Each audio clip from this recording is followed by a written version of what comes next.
Alright, so we turned on to Coanga. In addition to native plants, some of the street names are native names as well. Like the Indian, some of the Indian names. Notice there's a deer crossing sign. If you keep your eyes peeled, keep looking out carefully, especially this time, you might see some deer. And I don't mean that white-tailed deer right there, that white-tailed Ford.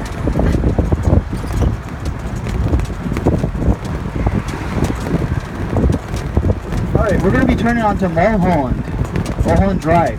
Now, Mulholland has a lot of history behind it. Mulholland was named after Bill or William Mulholland. He came to this area to look for water and oil. He explored all through these mountains and hills, and he discovered a lot of it, actually. There's a whole movie created about him.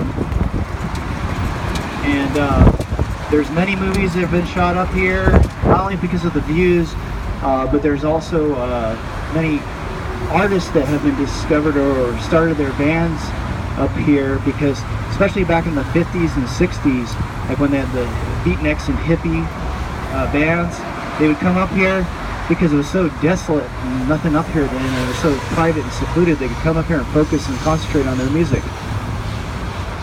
And a lot of famous bands came up here, like Cream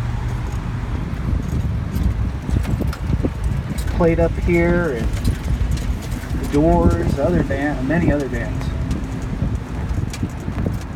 And Mulholland Drive is actually about 50 miles long. We're going to go on a pretty good portion of it, but not the whole, definitely not the whole thing. It goes all the way to the ocean.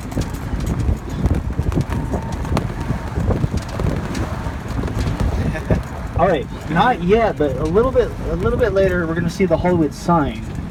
Now, one thing about the Hollywood sign, it was who paid for it and created the Hollywood sign was actually real estate developers, people that were selling homes or trying to sell homes, created the Hollywood sign, so it would put a name on its place. Because back then, a long time ago, there was no homes here, very little. And they wanted to promote it so they could build a bunch of homes here and make a bunch of money. So they built this humongous sign. Now the sign might not look that big, but if you're actually up right next to it, which you're not allowed to do, you could get arrested nowadays. It's just beyond unbelievable how tall each letter is. You can see it on your left a little bit right there, but we're going to be stopping a little bit further up and you'll see it really good. I'm going to make another initial stop around the corner, but please don't get out or whatever, because after that we'll be stopping we'll actually get out and take pictures and stuff like that. Or if you have your camera handy, maybe take a quick picture, but I can't stay here.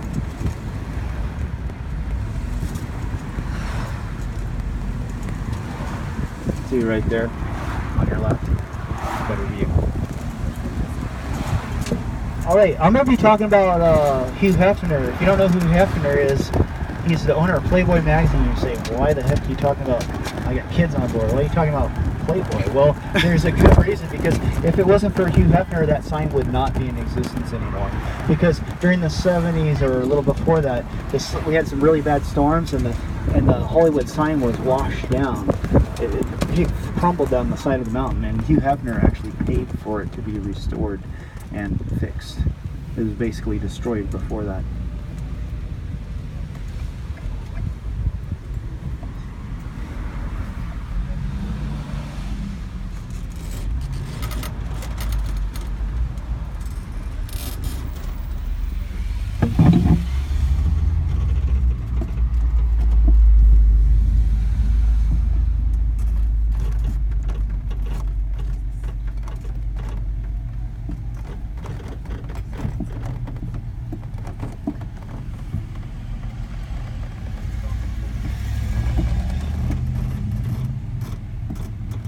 Not our normal parking spot, as you can see, though. It's really full right now.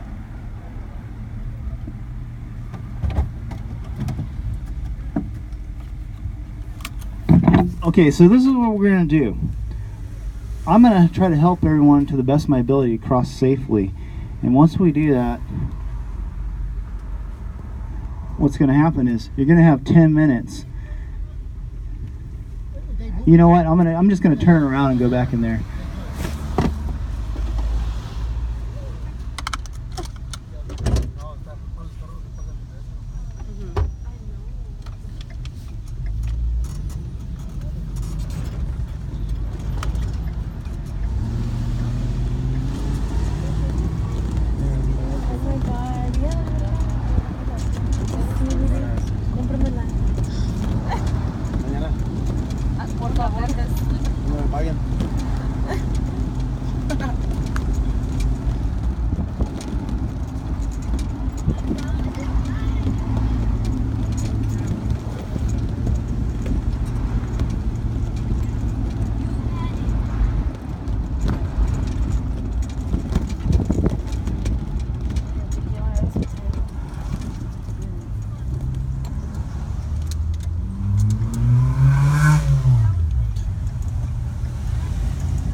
You ran a stop sign, not me.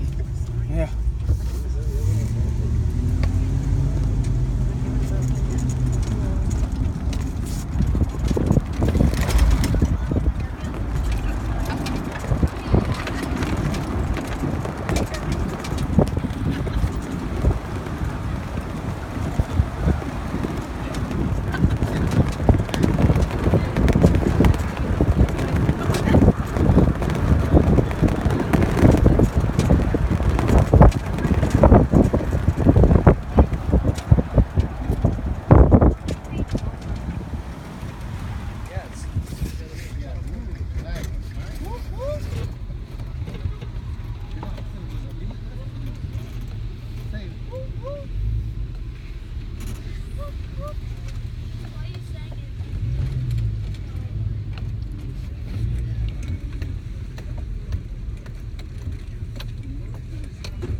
You might hear some bushes or trees above us, but that's just because I want to get us in a safe spot.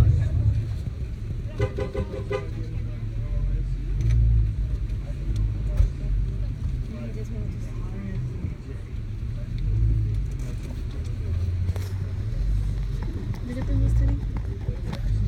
It's crazy big, huh? San Antonio's like super small compared.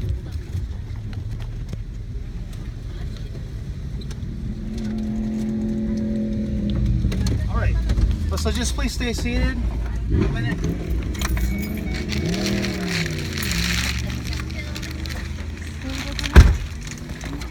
No?